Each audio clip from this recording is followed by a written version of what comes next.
The Utah Jazz have to make a choice. Let's talk about it. It's the Hoops Nerd Show.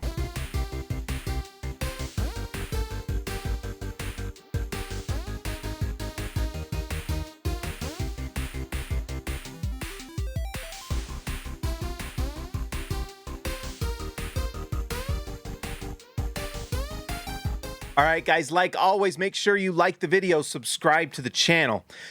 The Utah Jazz have a good problem on their hands, but they have a problem. They have two players that one has incredible upside and long-term potential, and one is in his prime.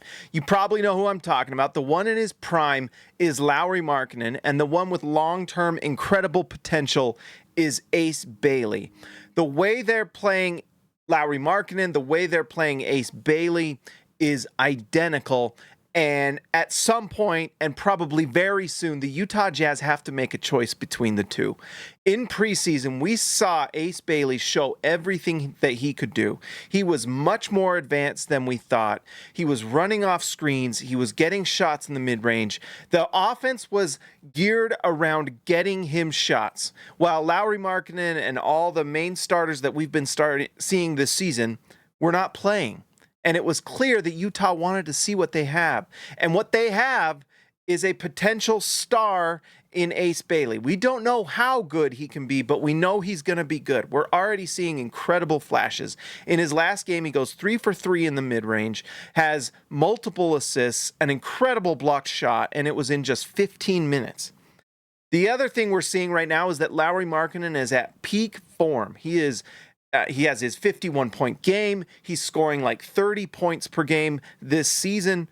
It's incredible what numbers he's doing, but he's in his absolute prime. This is as good as Lauri Markkanen is going to be. The thing is the way that they were running offense for Ace Bailey in the preseason is what they're doing with Lauri Markkanen now. Both players play off the ball, at least right now, although what's exciting about Bailey is we're seeing that handle is getting better and better. And there's a lot more potential with Bailey than I think we realize, especially with the playmaking. He's an incredible passer. I mean, he makes the right pass. I guess incredible might be a little over the top, but he's been so much better passing the ball than I think anyone expected, and so much more willing to pass the ball. And so we see what Lauri Markkanen is doing. The offense is 100% geared around getting Lauri Markkanen the ball, getting him the shots that he's good at, and it's going great. He's getting big-time shots inside. He's getting to the free throw line. He's scoring at an elite level, but the offense is completely geared around that. And we're seeing Ace Bailey come off the bench and not get as many opportunities. Now, he's looking a lot healthier, a lot better. The last game was a sign of things to come. But at this point, Utah probably has to make a decision, because if you have Lauri Markkanen and Ace Bailey in the same lineup, one of them, you're getting diminishing returns because you have a redundancy of skill set. They do the same things. Coming off screens, having them run off screens to get them the ball in the mid-range or at the three-point line. You've got to, at this point, decide what you're going to do. Are you deciding that you want to go full Ace Bailey and develop him, or do you want to just keep having Ace Bailey come off the bench and have Lauri Markkanen run? The thing is Utah has to decide here pretty soon, because they're 2-2 now. They've already won 2 games, and they've shown that they can beat all these bad teams. But is that the best thing for the Jazz long term? Is losing their pick to Oklahoma City the right move? Where Utah is not beating better teams. Utah has not really played a good team yet, and they're 2-2. When this next week or two of games, we're going to get a real insight into how good this Utah Jazz team is. You know, they just lost to a Blazers team that is a good, solid basketball team, but I don't think anyone's thinking of them as big-time playoff contenders, and Utah struggled in that game. What happens when you start playing the better teams in the league? Right? And at some point, if you are losing a lot of games, you are going to want to solidify a position in this draft lottery, because the top 3 picks are absolutely incredible.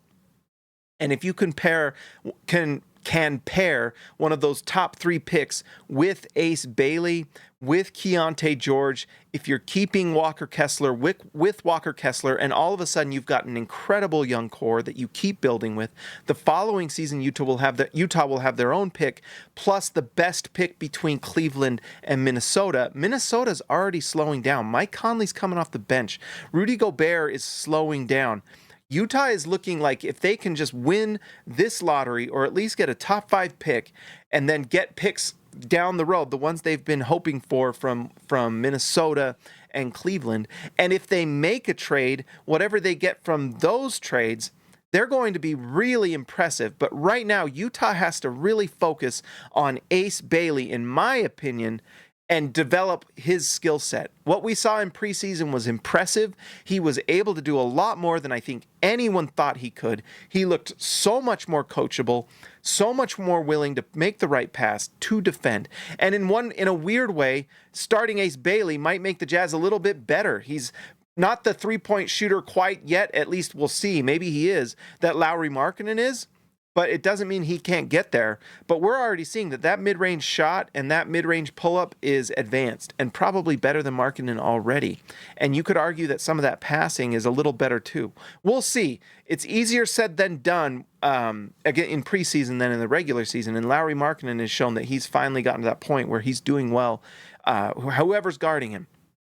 So, guys, let me know what you think they should do. Should they just keep Markkanen and ride this and hope they get extremely lucky in the lottery? Or should they make a move, get whatever assets they can, focus on Ace Bailey, and move forward? Like and subscribe to the channel, guys. I would appreciate it. I will talk to you tomorrow. Game day tomorrow.